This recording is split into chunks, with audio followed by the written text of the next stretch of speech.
Imagine আপনি একজন human magnet যে যে কাউকে নিজের প্রতি আকৃষ্ট করার ক্ষমতা রাখে। যখন আপনি কোনো রুমে এন্টার করেন, প্রত্যেকে আপনার স্পার্ক দ্বারা অবসেসড হয়। আপনার ক্রস, গার্লফ্রেন্ড বা বয়ফ্রেন্ড 24/7 আপনার কথাই ভাবতে থাকে। Sounds crazy, right? But it is possible. তবে তার আগে স্পয়লার অ্যালার্ট দিই, ডার্ক সাইকোলজি কোনো ম্যাজিক নয়, এটা একটা বিহেভিয়ার যেটা আপনি ওভার দ্য পিরিয়ড নিজের মধ্যে ডেভেলপ করতে পারেন। এর ফলে রিমোট আপনার হাতে থাকবে, যেটা দ্বারা আপনি যে কাউকে কন্ট্রোল করতে পারবেন। আজকের ভিডিওটিতে 10টি সাইকোলজিক্যাল ট্রিক্স নিয়ে আলোচনা করব, যেটা ইউজ করে আপনি যে কাউকে অবসেসড করতে পারেন।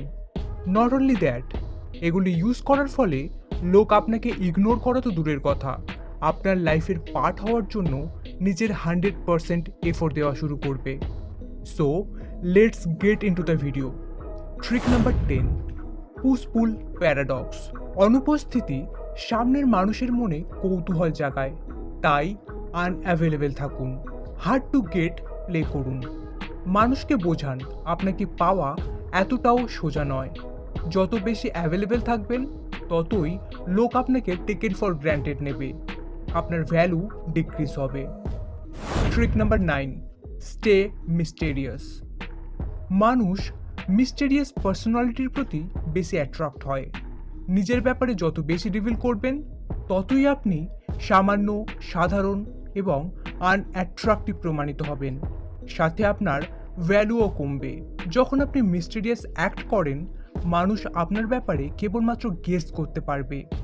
তারা ফিগার আউট করার চেষ্টা করবে অ্যাকচুয়ালি আপনি কেমন, বাট অলওয়েজ একটা ধোঁয়ার মধ্যে থেকে যাবে এবং আপনার প্রতি ইন্টারেস্টেড ফিল করতে থাকবে। Trick number 8, posture power up. Study দ্বারা এটা প্রমাণিত, আপনি কেমনভাবে দাঁড়ান, কেমনভাবে চলেন, কেমনভাবে বসেন, এই সব কিছুর উপর ডিপেন্ড করে আপনি কতটা অ্যাট্রাকটিভ। অর্থাৎ আপনার পশ্চার আপনার অ্যাট্রাকটিভনেসকে শো করে। তাই নিজের অ্যাট্রাকটিভনেসকে বুস্ট করতে একটা গুড পশ্চার অলওয়েজ মেনটেন করুন। পারলে জিম জয়েন করুন, বডিকে গুড শেপ দিন। Trick number 7, name game. কোনো কনভারসেশন চলাকালীন যখন আপনি কারোর নাম ইউজ করে তার সাথে কথা বলেন, সে আপনার প্রতি কানেক্টেড ফিল করে, স্পেশাল ফিল করে। সাইকোলজিক্যালিও এটা প্রমাণিত। আমরা হিউম্যান বিংস আমাদের নিজেদের নাম শুনতে সবচেয়ে বেশি পছন্দ করি। So always remember names and play name game. Trick number 6, talk therapy. আপনার মধ্যে যে হিডেন থেরাপিস্ট রয়েছে, সেটাকে বের করুন। মানুষের মধ্যে রয়েছে অ্যাটেনশনের খিদে, তাই নিজের যদি একটা গুড ইমপ্রেশন ক্রিয়েট করতে চান, সামনের মানুষকে কোয়েশ্চেন করুন এবং তার উত্তর অ্যাটেনশনের সাথে শুনুন। তাকে বলতে দিন। মানুষ নিজের ব্যাপারে বলতে ভালোবাসে। আপনি যদি একজন গুড লিসনার হন, অলরেডি সে আপনার প্রতি অবসেসড হবে।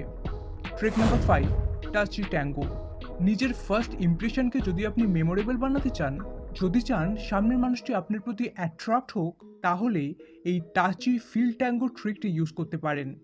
This could be side hug, handshake or slightly tapping their hand. এটা আপনার এমফ্যাথিকে শো করে, বাট অবশ্যই রেসপেক্টফুলি এবং সামনের মানুষের কনসার্ন নিয়েই এই ট্রিকটি ইউজ করবেন। Trick number 4, the Benjamin Franklin bet. এই ট্রিকটি সিম্পল বাট এক্সট্রিমলি পাওয়ারফুল। যখন কেউ আপনাকে ডিসলাইক করে আর আপনি চান সে আপনাকে লাইক করুক, সেক্ষেত্রে এই ট্রিকটি ইউজ করুন। তার কাছে একটা ছোট ফেভার চান। এটা আপনার উইয়ার্ড মনে হতে পারে, বাট এর পিছনে একটা সাইকোলজি রয়েছে। সে যখন কোনো হেল্প করবে, যতই ছোট সেটা হোক না কেন, এটার থ্রু আপনাকে একজন পজিটিভ পার্সন হিসেবে দেখা শুরু করবে। আপনার প্রতি তার পারসেপশন চেঞ্জ হয়ে যাবে। সে ভাবতে থাকবে আপনি একজন হাম্বল পার্সন।